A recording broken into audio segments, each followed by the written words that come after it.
നമസ്കാരം. എല്ലാവർക്കും ഭാസീസ് അക്കാഡമിയിലേക്ക് സ്വാഗതം. ഇപ്പൊ നമ്മൾ ചെയ്യുന്നത് ഒരു ഹൈഡ് ആൻഡ് സീക്ക് ഗെയിമാണ്. ഹൈഡ് ആൻഡ് സീക്ക് നമുക്കറിയാം, കണ്ടെത്തുക, അതാണ് ഉദ്ദേശിക്കുന്നത്, അല്ലെ? ഒളിച്ചുകളി എന്ന് നമ്മൾ പറയും. ഇവിടെ വലിയ കാര്യമായി ഒളിച്ചുകളി ഒന്നുമില്ല. നിങ്ങൾക്കുള്ള കുറച്ച് ക്വസ്റ്റ്യൻസ് നമ്മുടെ ഡിസ്ക്രിപ്ഷൻ ബോക്സിൽ നൽകിയിട്ടുണ്ട്. അതൊരു പ്രത്യേക മേഖലയിൽ നിന്നാണ്. ആ മേഖല എന്ന് വെച്ചാൽ നമ്മുടെ പ്രിയാമ്പിളുമായി ബന്ധപ്പെട്ടതാണ്. അപ്പോൾ ആ പ്രിയാമ്പിൾ എന്ന മേഖലയിൽ നിന്ന് നിങ്ങൾ അറിഞ്ഞിരിക്കേണ്ടുന്ന, നിങ്ങൾ ചിലപ്പോൾ മറന്നു പോകുവാൻ സാധ്യതയുള്ള കുറച്ച് കാര്യങ്ങൾ നമ്മളിവിടെ ഡിസ്കസ് ചെയ്യുന്നുണ്ട്. മാത്രമല്ല, അതുമായി ബന്ധപ്പെട്ടിട്ടുള്ള കുറച്ച് ഇമ്പോർട്ടന്റ് ആയിട്ടുള്ള ക്വസ്റ്റ്യൻസ്, അതായത് നമ്മുടെ UPSC പരീക്ഷ മുതൽ ഇങ്ങ് താഴേക്ക് കേരള PSCയിലെ ലാസ്റ്റ് ഗ്രേഡ് വരെയുള്ള പരീക്ഷകൾക്ക് നമുക്ക് ഇതിൽ നിന്ന് ചോദ്യങ്ങളൊക്കെ പ്രതീക്ഷിക്കാം. അപ്പൊ നിങ്ങൾക്ക് അറിവുള്ള കാര്യങ്ങളാണെന്നുണ്ടെങ്കിൽ ക്ലാസ് പൂർണ്ണമായിട്ട് കേൾക്കണമെന്നില്ല. നിങ്ങൾക്ക് നേരിട്ട് ആ ക്വസ്റ്റ്യൻസിലേക്ക് കിടക്കാം, അതിന്റെ ആൻസറിലേക്കും പോകാം. അവിടെ ആൻസർ മാത്രമല്ല, ആൻസറിന്റെ ഡീറ്റെയിൽഡ് ആയിട്ടുള്ള എക്സ്പ്ലനേഷൻ ഉണ്ട്, എന്തുകൊണ്ട് അത് ഉത്തരമായി വരുന്നു എന്ന രീതിയിലുള്ള വിശദീകരണം കൂടിയുണ്ട്. അപ്പോൾ നിങ്ങൾക്ക് ആ ക്വസ്റ്റ്യൻസിലേക്ക് കിടക്കാം. അതല്ല, ഇനി ഈ ഒരു വിഷയം നിങ്ങൾക്ക് പഠിക്കണം, നിങ്ങൾക്ക് പുതുമുഖമാണ്, ഈ ഒരു മേഖലയെ സംബന്ധിച്ച് അധികം അറിവില്ല എന്നുണ്ടെങ്കിൽ ഈ കാര്യങ്ങളിൽ ലളിതമായിട്ട് കുറച്ച് കാര്യങ്ങൾ മാത്രം, പ്രിയാമ്പിൾ വളരെ വലിയൊരു മേഖലയാണ്, അതിൽ നിന്നും വളരെ കുറച്ച് കാര്യങ്ങൾ മാത്രം നിങ്ങളോട് ചെറിയ രീതിയിലും ഡിസ്കസ് ചെയ്ത് പോകാം. അല്ലെ, നമുക്കറിയാം പ്രിയാമ്പിൾ എന്ന് പറയുമ്പോൾ നമ്മുടെ ഇന്ത്യൻ ഭരണഘടനയുടെ ആമുഖം എന്ന് പേരിട്ടുകൊണ്ട് നമ്മൾ വിശേഷിപ്പിക്കുന്നതാണ്. ഇതിന് നമ്മൾ പ്രീഫേസ് ഓഫ് ദ കോൺസ്റ്റിറ്റ്യൂഷൻ എന്നും പറയാറുണ്ട്, അല്ലെ? പ്രീഫേസ് ഓഫ് ദ കോൺസ്റ്റിറ്റ്യൂഷൻ എന്നും പറയാറുണ്ട്. ഇതെങ്ങനെ വന്നു, ഏത് രീതിയിൽ വന്നു എന്നൊക്കെ നമുക്കറിയാം. ഇന്ത്യൻ ഭരണഘടന എഴുതുന്നതിന് വേണ്ടിയിട്ട് 389 തിരഞ്ഞെടുക്കപ്പെട്ട അംഗങ്ങൾ ഉണ്ടായിരുന്നു. ഈ അംഗങ്ങളെ എല്ലാവരെയും ഒരു പൊതുസമ്മേളനം വിളിച്ചു ചേർത്ത് 1946 ഡിസംബർ മാസം 13-ാം തീയതി ഡോക്ടർ രാജേന്ദ്ര പ്രസാദിന്റെ അധ്യക്ഷതയിൽ ഒരു പൊതുസമ്മേളനം വിളിച്ചു കൂട്ടിയിട്ട് ഈ അംഗങ്ങളുടെ ഉത്തരവാദിത്വം എന്താണ് എന്ന രീതിയിൽ അവരെ ബോധ്യപ്പെടുത്തുവാൻ വേണ്ടിയിട്ട് ഏറ്റവും ചുരുങ്ങിയ വാക്കുകളിൽ അവരുടെ ഉത്തരവാദിത്വവും കർത്തവ്യവും വ്യക്തമാക്കിക്കൊണ്ട് പണ്ഡിറ്റ് ജവഹർലാൽ നെഹ്റു ഒരു പ്രമേയം എഴുതി തയ്യാറായി. അതിനെ നമ്മൾ ഒബ്ജക്റ്റീവ് റെസൊല്യൂഷൻ എന്ന് വിശേഷിപ്പിക്കുന്നത്. ഈ ഒബ്ജക്റ്റീവ് റെസൊല്യൂഷനാണ് പിന്നീട് ഈ ഭരണഘടനാ നിർമ്മാണ സമിതി കൂലങ്കുഷമായിട്ട് ചർച്ച ചെയ്ത് 1947 ജാനുവരി മാസം 22-ാം തീയതി അംഗീകരിച്ചു. തുടർന്ന് പിന്നെ ഭരണഘടന തയ്യാറാക്കുന്ന തിരക്കിലായിരുന്നു. അങ്ങനെ 2 വർഷവും 11 മാസവും 18 ദിവസവും നീണ്ടു നിന്ന ഒരു വലിയ പ്രഹേളിക. അതിനൊടുവിൽ നമ്മുടെ ഭരണഘടന നിർമ്മാണ സമിതി ഈ ഭരണഘടനയെ അംഗീകരിക്കുകയും ഭരണഘടനയുടെ ഭാഗമായിട്ട് തന്നെ ഈ പറയുന്ന പ്രിയാമ്പിളിനെ അല്ലെങ്കിൽ നമ്മളുടെ ഈ ലക്ഷ്യപ്രമേയത്തെ കൊണ്ടുവരികയും ചെയ്തു. അങ്ങനെ ഭരണഘടനയുടെ ഭാഗമായിട്ട് ലക്ഷ്യപ്രമേയം പ്രിയാമ്പിൾ എന്ന പേരിൽ ഇടം പിടിച്ചു 1949 നവംബർ മാസം 26-നാണ്. അതുകൊണ്ട് ആ ദിനത്തെ നമ്മൾ വിശേഷിപ്പിക്കുന്നത് നമ്മുടെ ദേശീയ നിയമദിനമായിട്ടും ഭരണഘടനാ ദിനമൊക്കെ ആയിട്ട് നമ്മൾ വിശേഷിപ്പിക്കുന്നുണ്ട്. The constituent assembly adopted and enacted the constitution of India എന്ന രീതിയിലാണ് നമ്മൾ ഇതിനെ കുറിച്ച് പഠിക്കുന്നത്. പിന്നീട് 1950 ജനുവരി 26-നാണ് പൊതുജനങ്ങൾക്കായിട്ട് നൽകിയത്. അങ്ങനെ 25-26 വർഷക്കാലത്തോളം ഈ ഒരു പ്രിയാമ്പിൾ എന്ന് പറയുന്നത് അങ്ങനെ അനങ്ങാതെ വലിയ തക്കക്കേടുകളൊന്നും കൂടാതെ ഇരുന്നു. ഇതിനിടയിൽ ചില കേസുകളിലൊക്കെ നമ്മുടെ പ്രിയാമ്പിൾ പെട്ടു എന്നുള്ളത് വാസ്തവമാണ്. അല്ലോ, നമ്മളെ പോലെ മനുഷ്യരാകാൻ നേരത്തെ പെറ്റിയ കേസുകളിലൊക്കെ പെടാൻ ചാൻസ് ഉണ്ട്. അതേപോലെ നമ്മുടെ പാവം പിടിച്ച പ്രിയാമ്പിളും ചില കേസുകളിലൊക്കെ പെട്ടു. അതിൽ പ്രധാനപ്പെട്ട ഒരു കേസ് എന്ന് പറയുന്നത് 1960-ലായിരുന്നു. 1960-ലെ ബെരുബാറി എൻക്ലേവ് എന്ന് പറഞ്ഞ ഒരു ഭൂപ്രദേശവുമായി ബന്ധപ്പെട്ടിട്ടുള്ള ഒരു കേസാണ്. കാരണം ഇന്ത്യ എന്ന രാജ്യം, ബ്രിട്ടീഷ് ഇന്ത്യ എന്നുള്ള രാജ്യം രണ്ടായി വിഭജിക്കപ്പെട്ടിരുന്നു. ഒന്ന് നോർത്തല്ല, നമ്മുടെ വെസ്റ്റ് പാകിസ്ഥാനും ഈസ്റ്റ് പാകിസ്ഥാനും. ഇന്ത്യയുടെ വടക്ക് ഭാഗത്തായിട്ട് നോർത്ത് വെസ്റ്റേൺ മേഖലയിൽ പാകിസ്ഥാൻ, അതേപോലെ കിഴക്കൻ മേഖലയിലും പാകിസ്ഥാൻ. എന്നിട്ട് ഈസ്റ്റ് പാകിസ്ഥാനെ ഇപ്പൊ ബംഗ്ലാദേശ് നമ്മൾ വിളിക്കുന്ന പ്രദേശം കേട്ടോ, ആ ഈസ്റ്റ് പാകിസ്ഥാന്റെ ഭാഗമായിട്ട് ഒരു ഭൂപ്രദേശത്തെ നമ്മൾ എന്ത് ചെയ്തു, വിട്ടുകൊടുത്തു. ആ പ്രദേശമാണ് ബെരുബാറി എൻക്ലേവ് എന്ന് പറയുന്നത്. നമ്മുടെ പശ്ചിമ ബംഗാൾ മേഖലയിൽ ഉണ്ടായിരുന്ന ഒരു പ്രദേശമാണ്. നമ്മൾ എന്ത് ചെയ്തു, അവിടെയുള്ള ജനങ്ങൾക്ക് അങ്ങോട്ടേക്ക് പോകുവാനാണ് താല്പര്യമെന്ന് കണ്ടറിഞ്ഞ് അങ്ങോട്ടേക്ക് വിട്ടുകൊടുത്തു. അപ്പോൾ അതിനെ സംബന്ധിച്ചൊരു വിവാദമൊക്കെ ഉണ്ടായി. കാര്യം മറ്റൊന്നുമല്ല, നമ്മുടെ ഈ പ്രിയാമ്പിളിൽ ഇന്ത്യയെ കുറിച്ച്, നമ്മുടെ രാജ്യത്തിന്റെ നേച്ചറിനെ കുറിച്ച് പറഞ്ഞിരുന്നത് എങ്ങനെയാണെന്നറിയാവൂ? സോവറിൻ ഡെമോക്രാറ്റിക് റിപ്പബ്ലിക് എന്നായിരുന്നു പറഞ്ഞിരുന്നത്. അപ്പൊ സോവറിൻ എന്ന് പറഞ്ഞാൽ നമുക്കറിയാം എന്താണ്, നമ്മൾ പരമാധികാരികളാണ്, നമ്മൾ മറ്റൊരാളുടെ കീഴിലല്ല, നമ്മൾ സ്വതന്ത്രമായിട്ട് തീരുമാനമെടുത്ത് അത് നടപ്പിലാക്കുവാനായിട്ട് ത്രാണിയും പ്രാപ്തിയുമുള്ള ഒരു രാഷ്ട്രമാണ് എന്നുള്ളതാണ് സോവറിനിറ്റി എന്ന് പറയുന്നത്.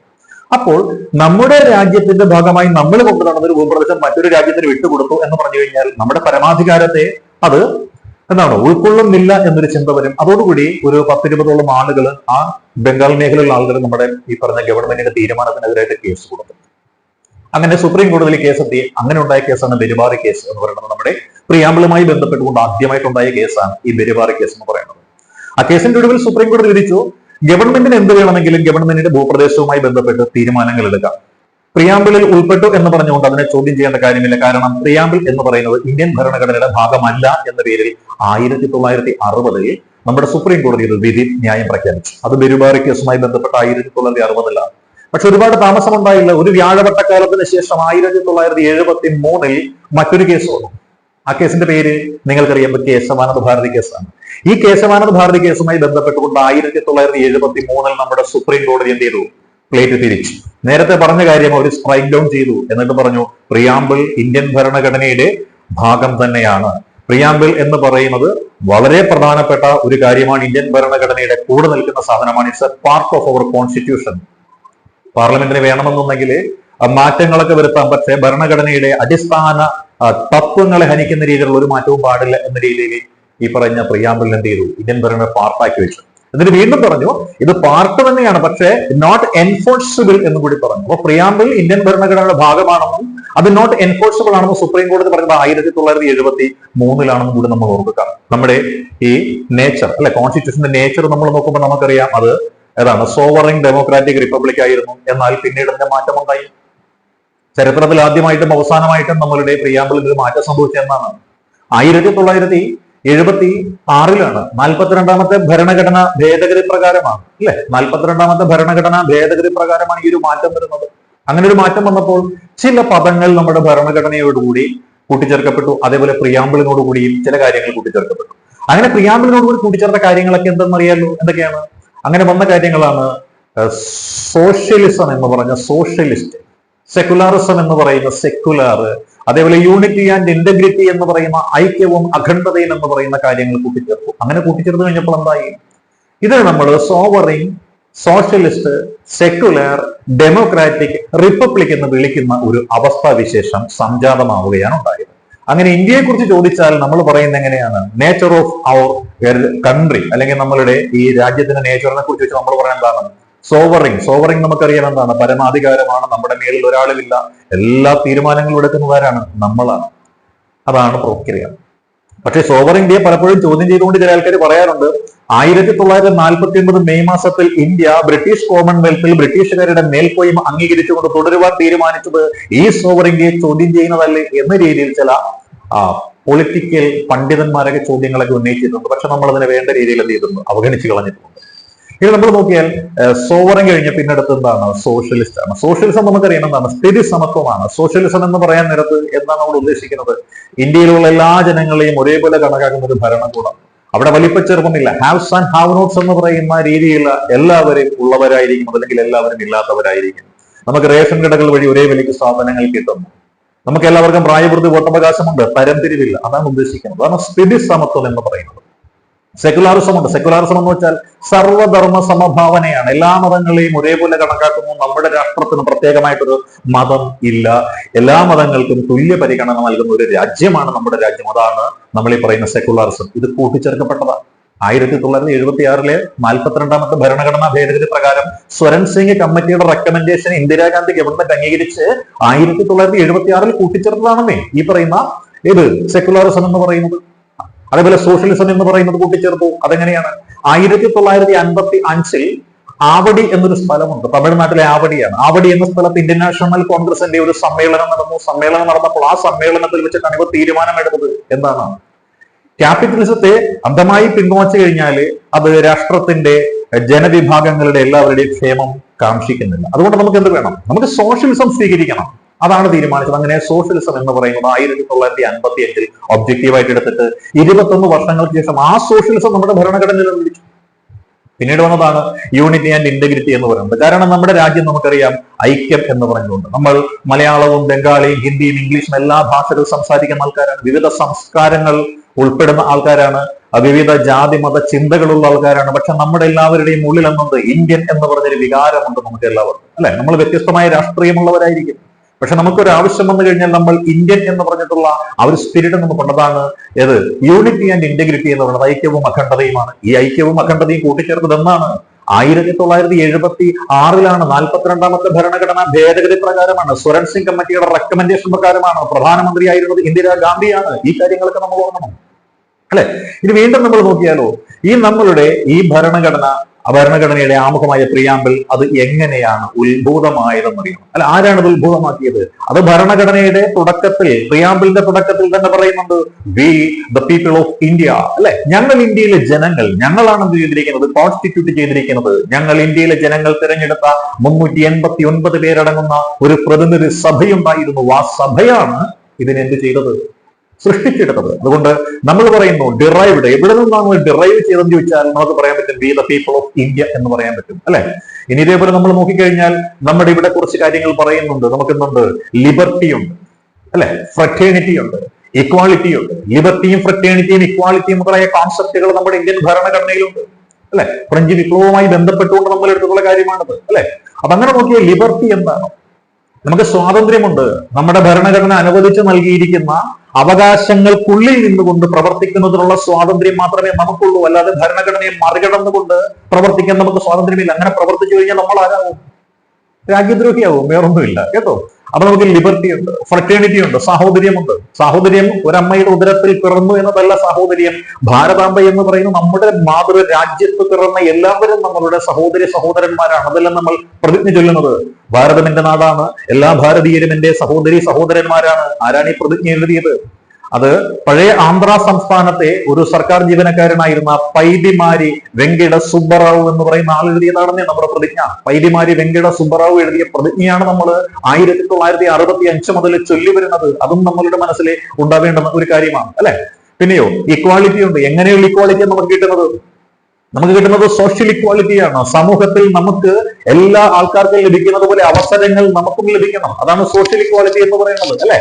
അപ്പൊ സോഷ്യൽ ഇക്വാലിറ്റി ഉണ്ട് നമുക്കിവിടെ. സോഷ്യൽ ഇക്വാലിറ്റി ഉണ്ട്, പിന്നെയോ സോഷ്യൽ ഇക്വാലിറ്റി ഉണ്ട്, പൊളിറ്റിക്കൽ ഇക്വാലിറ്റി ഉണ്ട്. Social, political and economic. സാമ്പത്തിക സമത്വം നമുക്കുണ്ട്, രാഷ്ട്രീയ സമത്വം നമുക്കുണ്ട്. അങ്ങനെ പലതരത്തിലുള്ള സമത്വങ്ങൾ എന്ന് പറയുന്നത് നമ്മൾ അനുഭവിച്ചു വരുന്ന ആൾക്കാരാണ്. ലീഗൽ ജസ്റ്റിസ് എന്ന് പറയുന്നത് മാത്രം നമുക്കില്ല. കാര്യം അത് എവിടെയാണ്? നമ്മൾ കോടതി മുഖാന്തരം നേരിടണം. നമുക്ക് നീതി ലഭിച്ചു. ചില ആളുകൾക്ക് അനീതിയാണ് ലഭിച്ചിരിക്കുന്നത്, അവർക്ക് നീതി ലഭിച്ചില്ല, എനിക്ക് നീതി ലഭിച്ചു എന്നൊരു ചിന്ത എനിക്ക് ഉണ്ടായി കഴിഞ്ഞാൽ ഞാനത് എവിടെയാണ് ചോദ്യം ചെയ്യേണ്ടത്? ഞാൻ കോടതി മുഖാന്തരമാണ് അതിനെ നേരിടേണ്ടുന്നത് എന്ന് കൂടി നമ്മൾ അറിയിക്കാം. അപ്പൊ നമ്മുടെ പ്രിയാമ്പിളിനെ സംബന്ധിച്ചുള്ള പ്രധാനപ്പെട്ട ചില കാര്യങ്ങൾ മാത്രമാണ് നമ്മൾ ഇവിടെ സൂചിപ്പിച്ചിരിക്കുന്നത്. അങ്ങനെ സൂചിപ്പിച്ച ഈ കാര്യങ്ങൾ എന്ന് പറയുമ്പോൾ നമ്മൾ ഓർക്കുക, അല്ലെ, നമ്മൾ പറഞ്ഞിരുന്നു. ഏതൊക്കെയാ പറഞ്ഞിരുന്നത്? അത് നമ്മുടെ ഭരണഘടനയുടെ ഭാഗമായിട്ട് നമ്മൾ ഡെമോക്രസി എന്ന് പറഞ്ഞിരുന്നു, അല്ലെ. നമ്മുടെ എന്താണ്? സോവറിൻ, സോഷ്യലിസ്റ്റ്, സെക്കുലാർ, ഡെമോക്രാറ്റിക്കിലേക്ക് നമ്മൾ വന്നില്ല. ഡെമോക്രസി എന്ന് വെച്ചാൽ എന്താണ്? അത് ജനാധിപത്യമാണ്. ജനാധിപത്യം എന്ന് വെച്ചാൽ എന്താണ്? ജനങ്ങൾക്ക് വേണ്ടി ജനങ്ങളാൽ തിരഞ്ഞെടുക്കപ്പെടുന്ന ഒരു ഭരണ സംവിധാനമാണ് ജനാധിപത്യം എന്ന് പറയുന്നത്. അവിടെ ആരാണ് അതോറിറ്റി? അപ്പെക്സ് അതോറിറ്റി എന്ന് പറയുന്നത് ജനങ്ങൾ തന്നെയാണ്. ജനങ്ങൾക്കാണ് ഹാൻഡ് ഉള്ളത് അവിടെ. പക്ഷെ അവിടെ ഓർക്കുക, നമ്മുടെ ജനാധിപത്യം എന്ന് പറയുന്നത് എങ്ങനെയുള്ള ജനാധിപത്യമാണ്? ഡയറക്റ്റ് അല്ല, ഇൻഡയറക്റ്റ് ആണ്, അല്ലെ. ഇൻഡയറക്ട് ഡെമോക്രസിയാണ് നമ്മുടെ രാജ്യത്ത് നിലനിൽക്കുന്നത്. ഡയറക്ട് ഡെമോക്രസി എന്ന് പറയുന്നത് അധിക രാജ്യങ്ങളിൽ നിലനിൽക്കുന്നില്ല, അത് നമുക്കറിയാം. പക്ഷെ നമ്മുടെ രാജ്യത്തും ഡയറക്ട് ഡെമോക്രസി നമുക്ക് കാണാൻ സാധിക്കും. അവിടെയാണ് അത് ലോക്കൽ സെൽഫ് ബോഡീസിലാണ്, അല്ലെ. ഗ്രാമസഭകൾ വിളിക്കുമ്പോൾ അവിടെ പോയി നമുക്ക് നമ്മളുടേതായ തീരുമാനങ്ങൾ അറിയിക്കാനായിട്ട് സാധിക്കും. ജനങ്ങളുടെ യഥാർത്ഥത്തിലുള്ള അധികാരം എന്ന് പറയുന്നത്, ജനങ്ങൾ കൈയാളുന്ന സഭ എന്ന് പറയുന്നത് ഗ്രാമസഭയാണ്. നമുക്ക് നിയമസഭയുണ്ട്, രാജ്യസഭയുണ്ട്, ലോക്സഭയുണ്ട്, അങ്ങനെ ഒരുപാട് സഭകളുണ്ടെങ്കിലും ജനങ്ങൾക്ക് നേരിട്ട് പോയി ജനകീയ വിഷയങ്ങൾ കൈകാര്യം ചെയ്യുവാനും ജനങ്ങൾക്ക് വേണ്ടി അവകാശങ്ങളും ആനുകൂല്യങ്ങളും നേടിയെടുക്കുവാനും ചർച്ച ചെയ്യുവാനും സാധിക്കുന്ന ഒരേ ഒരു സഭ മാത്രമേ ഉള്ളൂ. ആ സഭയാണ് എന്ന് പറയുന്നത് ഗ്രാമസഭയാണ്. ഇപ്പൊ ഡയറക്റ്റ് ഡെമോക്രസി നമുക്കില്ല, ഉണ്ടെങ്കിൽ അത് ലോക്കൽ സെൽഫ് ബോഡീസിലേ ഉള്ളൂ. പക്ഷെ ഡെമോക്രസി എന്ന് പറയുമ്പോൾ ജനങ്ങൾക്ക് വേണ്ടിയിട്ട് ജനങ്ങളാൽ തിരഞ്ഞെടുക്കപ്പെടുന്ന ഒരു ഭരണകൂടമാണ് ഉള്ളതെന്ന് ഓർക്കുക. ഡെമോക്രസിയുടെ കേന്ദ്രം നമുക്കറിയാം, ദ ലാൻഡ് ഓഫ് ഡെമോക്രസി എന്ന് പറയുന്നതാണ്, ബർത്ത് പ്ലേസ് ഓഫ് ഡെമോക്രസി. അത് ഗ്രീസ് ആണ്. നമ്മുടെ നാട്ടിൽ ഡെമോക്രസി കൊണ്ടുവന്നതാരാണ്? നമ്മളെ കൊല്ലങ്ങളോളം അടക്കി ഭരിച്ച ബ്രിട്ടീഷുകാരാണ് നമ്മുടെ നാട്ടിലേക്ക് ഡെമോക്രസി എന്ന് പറയുന്ന ഒരു സംവിധാനത്തെ കൊണ്ടുവന്നത്. നമ്മുടെ നാട്ടിലേക്ക് കൊണ്ടുവന്ന ഈ സംവിധാനം എന്നത് ഇൻഡയറക്ട് ഡെമോക്രസിയാണ്. ഡയറക്ട് ഡെമോക്രസി എവിടെയാണുള്ളത്? സ്വിറ്റ്സർലൻഡ് പോലെയുള്ള ചില രാജ്യങ്ങളിലൊക്കെ ഡയറക്ട് ഡെമോക്രസികളൊക്കെ ഉണ്ട് എന്ന് നമുക്ക് പറയാനായിട്ട് സാധിക്കുന്നതാണ്, അല്ലെ. പിന്നെ നമ്മൾ നോക്കിയാൽ നമുക്ക് മനസ്സിലാക്കാൻ പറ്റുന്ന ഒരുപാട് കാര്യങ്ങളുണ്ട്. ഏതാണ് ഡെമോക്രസി കഴിഞ്ഞു കഴിഞ്ഞാൽ? അതാണ് sovereign, socialist, secular, democratic, republic എന്ന് പറഞ്ഞ രാഷ്ട്രീയമാണ്. റിപ്പബ്ലിക് എന്ന് വെച്ചാൽ എന്താണ്? അതൊരിക്കലും ഒരു മൊണാർക്കിയൽ ഫോം ഓഫ് ഗവൺമെന്റിനെ പിന്തുണയ്ക്കുന്നതല്ല. ഏത്? നമ്മളുടെ ഈ മൊണാർക്കിയൽ ഫോം എന്ന് പറയുന്നത് ഒരിക്കലും ഒരു എങ്ങനെയുള്ള ഫോം അല്ല. റിപ്പബ്ലിക്കൻ ഫോം എന്ന് പറയുന്നത് ഒരിക്കലും ഒരു മൊണാർക്കിയൽ ഫോം അല്ല. രാജാവ് എന്ന് പറഞ്ഞ സംഭവം അവിടെയില്ല. ബ്രിട്ടീഷുകാർ എന്തുകൊണ്ടാണ് നമ്മൾ റിപ്പബ്ലിക് എന്ന് വിളിക്കാത്തത്? അവിടെ മൊണാർക്കിയൽ ഹെഡാണ്, അല്ലെ. അവിടെ ചാൾസ് രാജകുമാരനാണ് ഇപ്പോൾ ആരായിട്ടിരിക്കുന്നത്? ഭരണത്തിന്റെ തലവനായിട്ടിരിക്കുന്നത്.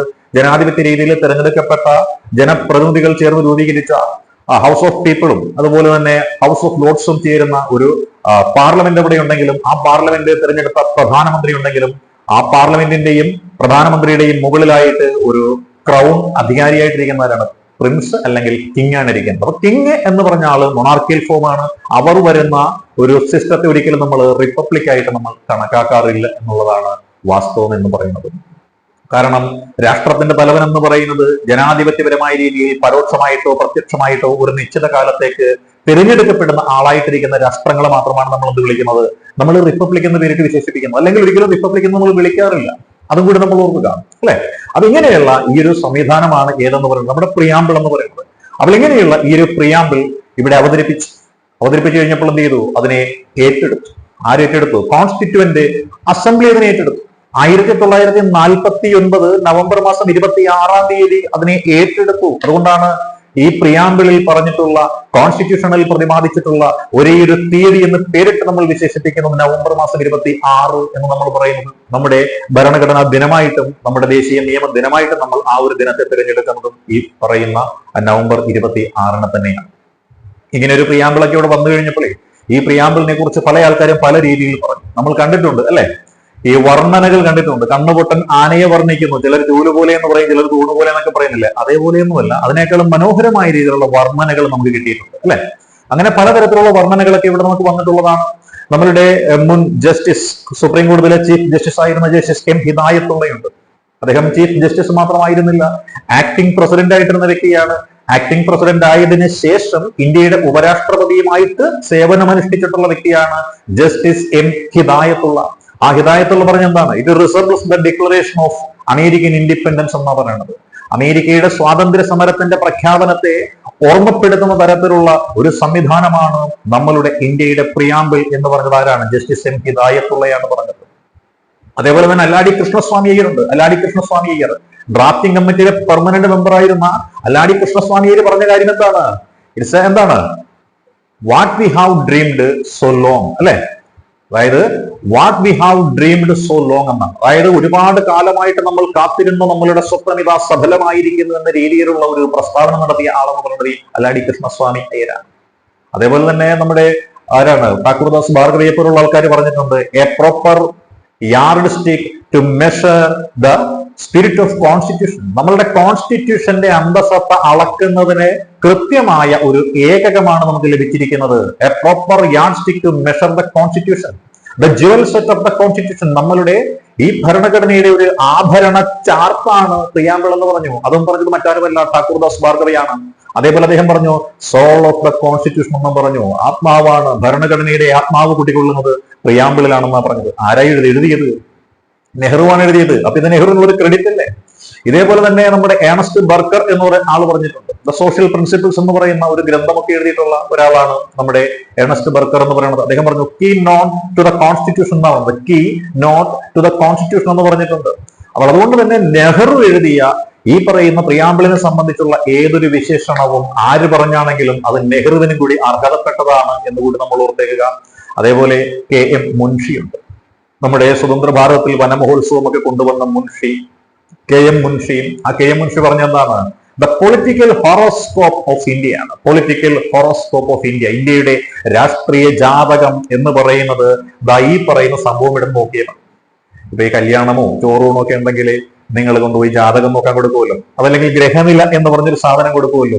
അതായത് ചതുരക്കളം വരച്ചിട്ട് ലാ എന്നും കൂവെന്നും ഷു എന്നും ഒക്കെ എഴുതി വെച്ചിരിക്കുന്ന ഒരു സംഭവം ഉണ്ടല്ലോ. അത് പൽക്കുറി എന്ന് പറഞ്ഞ സംവിധാനം ഉണ്ടല്ലോ. അതേപോലെ ഇന്ത്യയുടെ ഗ്രഹനിലയാണ് സത്യം പറഞ്ഞു കഴിഞ്ഞാൽ ഈ പറയുന്ന നമ്മുടെ പ്രിയാമ്പിൾ. ഇത് നോക്കിക്കഴിഞ്ഞാൽ ജാതകം മൊത്തം വായിച്ചു നോക്കേണ്ട കാര്യമില്ല. ഇതെല്ലാം റിസംബിൾ ചെയ്യുന്നു, പ്രതിഫലിപ്പിക്കുന്നു എന്നാണ് ആര് പറഞ്ഞത്? ഡോക്ടർ കെ എം മുൻഷി പറഞ്ഞത്. ഇതേപോലെ എൻ പൽക്കിവാല എന്ന് പറഞ്ഞിട്ടുള്ള ഒരാളാണ്, നാനി പൽക്കിവാല. അതാണ് പേര്, നാനി പൽക്കിവാല. അദ്ദേഹത്തിന്റെ ഫേമസ് ആയിട്ടുള്ള ഒരു സ്റ്റേറ്റ്മെന്റ് ഇതാണ്: ബഡ്ജറ്റ് അവതരിപ്പിക്കുന്ന ആരാണ്? നമ്മുടെ ധനകാര്യമന്ത്രിമാരെല്ലാരും അതീവ രഹസ്യ സ്വഭാവത്തോടു കൂടിയാണ് ബഡ്ജറ്റ് തയ്യാറാക്കുന്നത്. അതിന്റെ ഒന്നും ആവശ്യമൊന്നുമില്ല. ബഡ്ജറ്റ് ഓപ്പൺ ആയിട്ട് ഡിസ്കസ് ചെയ്ത് ആവശ്യങ്ങളെല്ലാം കണ്ടറിഞ്ഞ് ചർച്ച ചെയ്ത് മുന്നോട്ട് കൊണ്ടുപോകേണ്ട സാധനമാണെന്ന രീതിയിൽ ആദ്യമായിട്ട് പറഞ്ഞ ഒരാളാണ് നാനി പൽക്കിവാല. ഒരു ബഡ്ജറ്റ് വെട്ടിക്കകത്ത് കൊണ്ടുവരണ്ട എന്ന് പറഞ്ഞ ആള് ആരാണ്? നാനി പൽക്കിവാലയാണ്.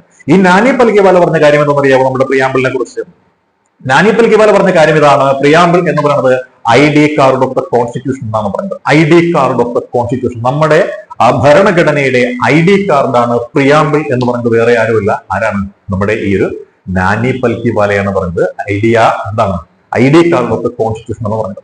അപ്പൊ ഈ സംവിധാനങ്ങൾ നമ്മളിപ്പോ ചുമ്മാ ജസ്റ്റ് ഡിസ്കസ് ചെയ്ത കാര്യങ്ങളാണ്. ഇതെന്ന് വെച്ചാൽ നിങ്ങൾ പല പരീക്ഷയ്ക്ക് വേണ്ടിയിട്ട് ഈ പ്രിയാമ്പിൾ എന്നുള്ള മേഖലയെ കുറിച്ച് പഠിച്ചുകൊണ്ടിരിക്കുന്ന ആൾക്കാരാണ്, പഠിച്ചു കഴിഞ്ഞിട്ടുള്ള ആൾക്കാരാണ്. അപ്പോൾ ഇത് നമ്മൾ നടത്തുന്ന ഒരു ഓപ്പൺ ഡിസ്കഷൻ ആണ്. ഈ ഓപ്പൺ ഡിസ്കഷനൊടുവിൽ ഹൈഡ് ആൻഡ് സീക്ക് ഗെയിം ഉണ്ടെന്ന് ഞാൻ പറഞ്ഞില്ലേ? ആ ഹൈഡ് ആൻഡ് സീക്ക് ഗെയിം എന്ന് പറയുന്നത് ഈ വീഡിയോയുടെ ഡിസ്ക്രിപ്ഷൻ ബോക്സിൽ കൊടുത്തിട്ടുണ്ട്.